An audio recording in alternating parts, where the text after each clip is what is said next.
रांची के टाटीसिलवे के ईएफ मैदान में 15 से 22 फरवरी तक श्रीमद् भागवत कथा का भव्य आयोजन होने वाला है। प्रख्यात कथावाचक इंद्रदेश जी उपाध्याय 8 दिन तक भागवत प्रेमियों को भागवत के प्रति सभी प्रसंगों का उल्लेख कर श्रद्धालुओं का आनंदित करेंगे। सोमवार को श्रीमद् भागवत टाटीसिलवे में कथा के पहली बार कथा आयोजन नहीं हो रही है। को लेकर ये आयोजन भागवत समिति की के कथा द्वारा का तैयारियां की टाटीसिलवे में गई है। तीसरी बार आइए कथा होने आपको जा रही है। सुनाते हैं क्या कुछ कह गौरव रहे हैं कृष्ण जी आयोजक का समिति कथा के इससे अध्यक्ष पहले और सदस्य। जो राधे राधे वाला भजन बहुत प्रचलित था उनकी कथा हम लोगों ने यहाँ 2 बार करवा चुका है। और जिसके चलते कथा टाटीसिलवे में आयोजन करना का मुख्य उद्देश्य अभी हम थोड़ा देर पहले इसका ब्रीफ कर रहे थे कि शहर में बड़े बड़े लोग हैं, जो सक्षम लोग हैं, बड़े का मतलब सक्षम लोग हैं, वो लोग कथा कराते हैं सीमित जगह में। लेकिन हम लोगों ने ये कथा टाटीसिलवे में कराना हम लोग के लिए चैलेंज है, क्योंकि यह पूरा क्षेत्र है जो कि मजदूर और मध्यम वर्ग का लोग है। और ये निर्णय लिया हम लोगों ने कि हम लोग इस कथा का आयोजन के लिए हम लोग चंदा नहीं करेंगे, किसी से सहयोग नहीं मांगेंगे।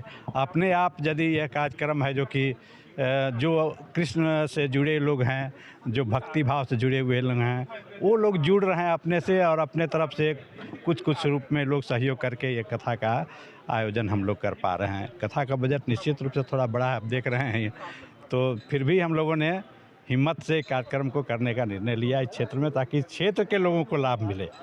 ग्रामीण क्षेत्र में भागवत कथा या कोई भी कथा का आयोजन करना या उनके लिए क्या इसका मायने रखता है वो खुद समझ नहीं पाते हैं। लेकिन हम चाहते हैं कि यहाँ के युवा वर्ग जो है वो इससे जुड़े। विशेषकर इंद्रेश जी का कथा यहाँ आयोजन करने का मतलब हुआ आज के जनरेशन में हमको लगता है कि बहुत अच्छा कथावाचक है, और ख़ास करके युवा वर्ग से ये जुड़ जाते हैं तुरंत। और लोग अधिक से अधिक युवा वर्ग में जो भटकाव आ रहा है, भौतिकता के युग में ये आकंठ डूबा हुआ है, उससे अध्यात्म की ओर उनको भी लाना इसका मुख्य उद्देश्य है। यहाँ अधिक से अधिक युवा लोग आए और इस कथा का आनंद लें। बुजुर्ग लोग तो कहते हैं कि अब तो उम्र हो गया है, कथा वगैरह कराना है, चलो सुनने जाना है। लेकिन हमको लगता है आज के जनरेशन में जो आज के युवा पीढ़ी है उसको इसका लाभ मिले। एक मुद्दा कलश यात्रा यहाँ पर होना है। कलश यात्रा कराने का मुख्य उद्देश्य है कि उसका उद्देश्य ही होता है, एक तो प्रचार, जिस क्षेत्र में कथा हो रही है कलश लेकर महिलाएं निकलती है और कलश में सभी देवी देवता का आह्वान किया रहता है, और उस कलश को लेकर जब पूरे क्षेत्र में लोग भ्रमण करते हैं तो उस लोग मानसिक रूप से शुद्ध हो जाते हैं और उस क्षेत्र का भी शुद्धिकरण हो जाता है। तो और जब यहाँ पर आएंगे पवित्र मन से कथा सुनने के लिए तो कथा का आनंद उनको ज़्यादा मिलेगा। बाहर से जो लोग आएंगे उनका विशेषता क्या रहेगा? बाहर से बहुत लोगों का इंक्वायरी आया है और उनका भी हम लोग ख्याल रखेंगे। यहाँ पर इस क्षेत्र में जो भी होटल है या छोटा मोटा जो भी इन लोगों का रहने की व्यवस्था हो सकती है, उन लोगों को निर्देश दिया गया है उस पीरियड में उस होटल वगैरह में मतलब मीट मछली वगैरह नहीं मिले, पूरा वेज रेस्टोरेंट रहे, ताकि कथा सुनने वाले के भाव में कोई परिवर्तन नहीं हो, अच्छा हो। कितने लोग यहाँ आ सकते हैं? देखिए, पिछले कथा के अनुसार तो 15-20 हज़ार लोग यहाँ पहुँचते थे, और वही 20,000 का हम लोग यहाँ व्यवस्था भी किए हैं।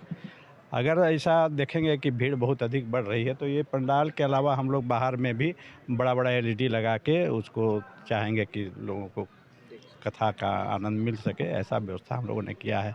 और इस कथा परिसर में जन सुविधा जिसको आप कह सकते हैं, शौचालय की व्यवस्था, पानी पीने की व्यवस्था, और यहाँ पर पूजा का सामान वगैरह के लिए स्टॉल वगैरह लगा रहे हैं। अग्निशामक विभाग को सूचना दी गई है। सुरक्षा के दृष्टिकोण से पूरे पंडाल में सीसीटीवी की व्यवस्था, बाहर से सीसीटीवी की व्यवस्था, ये सब हम लोगों ने किया है। और प्राइवेट सिक्योरिटी का व्यवस्था की है। पुलिस प्रशासन को सूचना दिए हैं ताकि ये लोग हमारा ये क्षेत्र सुरक्षित रहे। अपना भी वॉलंटियर्स तैयार किए हैं और सबको ये बोला गया है कि किसी भी स्थिति में ऊंची आवाज़ में कोई बात नहीं करेंगे, राधे राधे करके संबोधन करके उनको शांत करेंगे और कथा स्थल पर उनको बैठाएंगे ताकि कोई दिक्कत नहीं हो। अपने तरफ से पूरा प्रयास हम लोग कर रहे हैं। इसका हम लोग बहुत दिन से छोटे माइक्रो लेवल पर कहिए, इसको छोटे छोटे रूप में हम लोग इसकी समीक्षा करते हुए तैयारी करने का प्रयास किए हैं।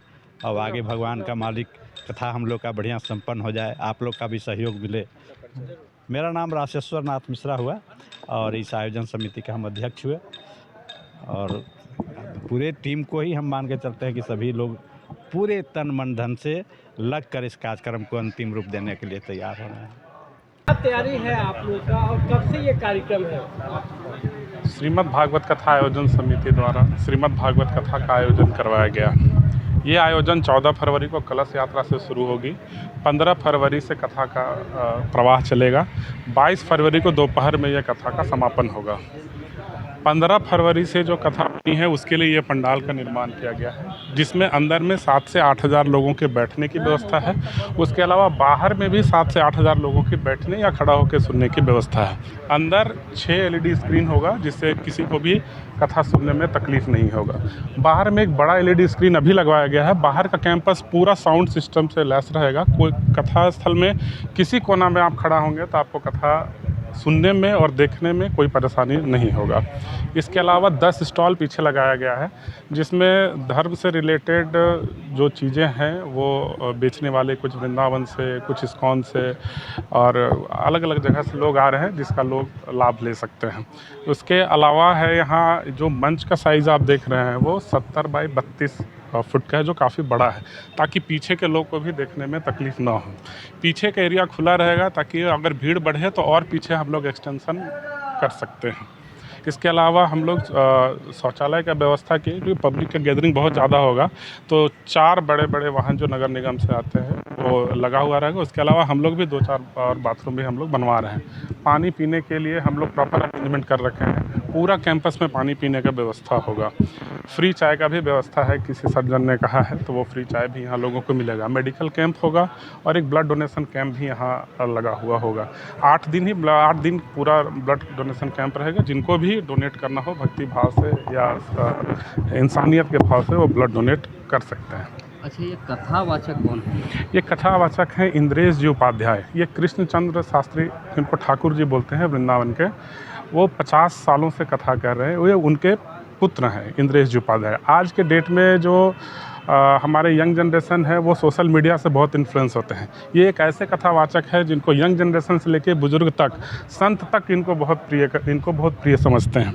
तो ये एक ऐसे कथावाचक है जिसको हर वर्ग पसंद करता है। इसलिए हम लोग इंद्रेश जी उपाध्याय को चुने कि सब के सब लोग इनसे अफेक्ट हो सकें। यहाँ पे इस तरह का कथा क्या पहली बार हो रहा है? इसके पहले भी ऐसा हुआ? जी नहीं, इस मैदान में 2 बार राम कथा हो चुकी है, 2004-2006 के आसपास।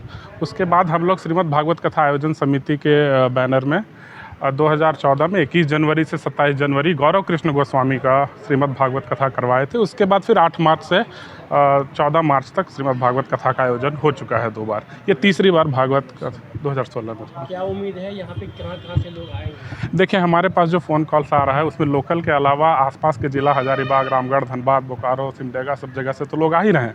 उसके अलावा कोई बेंगलोर से फ़ोन आ रहा है, कहीं मुंबई से भी फ़ोन आ रहा है, इवन अमेरिका तक से लोग आ रहे हैं जो स्पेशली इस कथा को सुनने आ रहे हैं। सुरक्षा के इंतजाम के लिए 100 कार्यकर्ता हमारे हैं, प्लस सिक्योरिटी सिस्टम हम लोग ले रखे हैं। उसके अलावा पुलिस प्रशासन भी अपने 40 से 50 पुलिस बल की सुविधा दे रही है। उसके अलावा भी ज़रूरत पड़े तो उसका एक्सटेंशन हम लोग कर लेंगे। पूरा परिचय बता दीजिए। मेरा नाम मनोरंजन मिश्रा है, बाय प्रोफेशन चार्टर्ड अकाउंटेंट हूँ और इस समिति का मैं सचिव हूँ।